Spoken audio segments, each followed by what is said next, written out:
ಪೀರಿಯಡ್ಸ್ನ ಸಂದರ್ಭದಲ್ಲಿ heavy bleeding ಅಥವಾ blood loss ಆಗುವಂಥದ್ದು ಬಹಳಷ್ಟು ಜನರ ಒಂದು ಸಮಸ್ಯೆಯಾಗಿದೆ. ಇದಕ್ಕೆ ಮುಖ್ಯ ಕಾರಣ ಒಂದು ಹಾರ್ಮೋನಲ್ ಇಂಬ್ಯಾಲೆನ್ಸ್ ಅಂತ ಅಂದ್ಕೊಂಡಿರ್ತೀವಿ. ಆದರೆ ಅದರ ಜೊತೆಗೆ ನಿಮ್ಮ ದೇಹದಲ್ಲಿ ವಿಟಮಿನ್ ಎ ಇದರ ಅಂಶ ಕಡಿಮೆ ಆದಾಗ ಕೂಡ ಈ ರೀತಿ ಹೆವಿ ಬ್ಲೀಡಿಂಗ್ ಆಗುವಂತಹ ಚಾನ್ಸಸ್ಗಳು ಹೆಚ್ಚಾಗಿರುತ್ತೆ.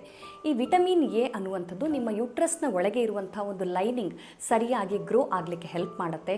ಹಾಗೆ ಈಸ್ಟ್ರೋಜನ್ ಮತ್ತು ಪ್ರೊಜೆಸ್ಟ್ರಾನ್ ಈ ಹಾರ್ಮೋನ್ಸ್ಗಳ ನಡುವೆ ಇರುವಂತಹ ಬ್ಯಾಲೆನ್ಸನ್ನು ಕೂಡ ಮೇಂಟೈನ್ ಮಾಡಲಿಕ್ಕೆ ಇದು ಸಹಾಯಕವಾಗುತ್ತೆ. ಅದೇ ಈ ವಿಟಮಿನ್ ಎನ ಕೊರತೆ ನಮ್ಮ ದೇಹದಲ್ಲಿ ಇದ್ದಾಗ ನಮ್ಮ ಯುಟ್ರಸ್ ಒಳಗೆ ಇರುವಂತಹ ಏನು ಒಂದು ಲೈನಿಂಗ್ ಇರುತ್ತೆ ಅದರ ಗ್ರೋತ್ ತುಂಬ ಥಿಕ್ಕಾಗಿ ಡೆವಲಪ್ ಆಗಲಿಕ್ಕೆ ಪ್ರಾರಂಭವಾಗುತ್ತೆ.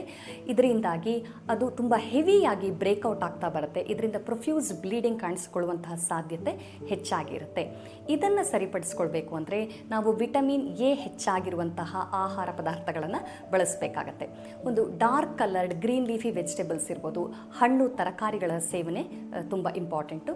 ಪಪಾಯ ಇರ್ಬೋದು, mango, Jack fruit, green leafy vegetables, moringa, spinach, ಅದೇ ರೀತಿಯಾಗಿ ಹೋಮ್ ಮೇಡ್ ಬಟರ್ ಹಾಗೂ ಘೀ ಇವುಗಳ ಸೇವನೆಯಿಂದ ವಿಟಮಿನ್ ಎ ಅನ್ನು ನಾವು ನಮ್ಮ ದೇಹಕ್ಕೆ ಸರಿಯಾದ ರೀತಿಯಲ್ಲಿ ಪೂರಕ ಮಾಡ್ಕೊಳ್ಬೋದು. ರೀತಿಯ ಒಂದು ಹೆಲ್ತ್ ಇಶ್ಯೂಸ್ ಇದ್ದಾಗ ಇದರ ರೂಟ್ ಕಾಸನ್ನು ಅರಿತು ಅದನ್ನು ಸರಿಯಾಗಿ ಅಡ್ರೆಸ್ ಮಾಡಿದಂಥ ಪಕ್ಷದಲ್ಲಿ ಈಸಿಯಾಗಿ ಈ ಥರದ ಸಮಸ್ಯೆಯಿಂದ ಹೊರಬರಲಿಕ್ಕೆ ಸಾಧ್ಯವಾಗುತ್ತೆ.